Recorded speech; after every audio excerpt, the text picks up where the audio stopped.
तस्मै त्रीणि त्रीणि वै देवानामृद्धानि त्रीणि छन्दागुंसि त्रीणि सवनानि त्रय इमे लोकाः अर्ध्यामेव तद्वीर्य येषु लोकेषु प्रतिष्ठति। तस्मै चतुर्थगं होतः प्रत्यशृणोत् स चतुर्होतो भवतु।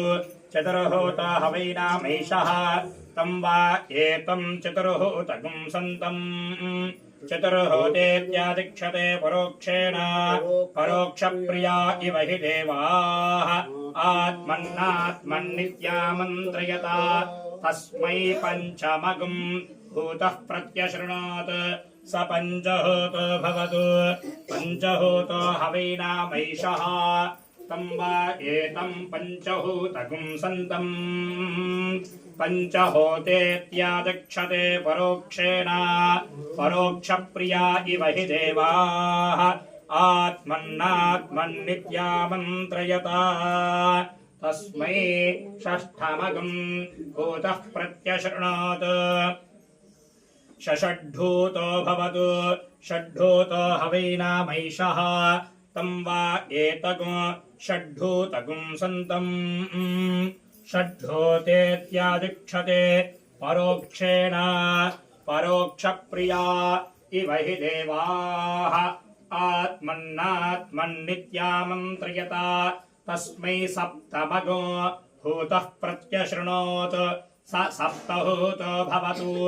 सप्तहूतो हवैनामैषः तं वा एतगो सप्तहूतगं सन्तम् सप्तहोतेत्यादिक्षते परोक्षेण परोक्षप्रिया इव हि देवाः आत्मन्नात्मन्नित्यामन्त्रयता।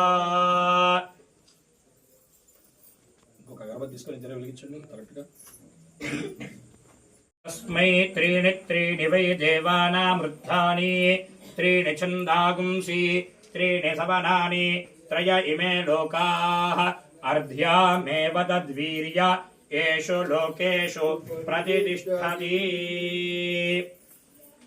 तस्मै चतुर्थगं होतः प्रत्यशृणोत् स चतुर्होतो भवतु। चतुर्होता हवैनामैषः तं वा एतं चतुर्होतगं सन्तम् चतुर्होतेत्यादिक्षते परोक्षेण परोक्षप्रिया इव हि देवाः आत्मन्नात्मन्नित्यामन्त्रयता। तस्मै पञ्चमगं भूतः प्रत्यशृणोत् स पञ्चहोतो भवतु। पञ्चहोतो हवैनामैषः तं वा एतं पञ्चहोतगं सन्तम् पञ्चहोतेत्यादिक्षते परोक्षेण परोक्षप्रिया इव हि देवाः आत्मन्नात्मन्नित्यामन्त्रयता। तस्मै षष्ठमगं भूतः प्रत्यशृणोत् षड्ढूतो भवतु। षड्ढूतो हवैनामैषः तं वा एतगो षड्ढूतगं सन्तम् षड्ढूतेत्यादिक्षते परोक्षेण परोक्षप्रिया इव हि देवाः आत्मन्नात्मन्नित्यामन्त्रयता।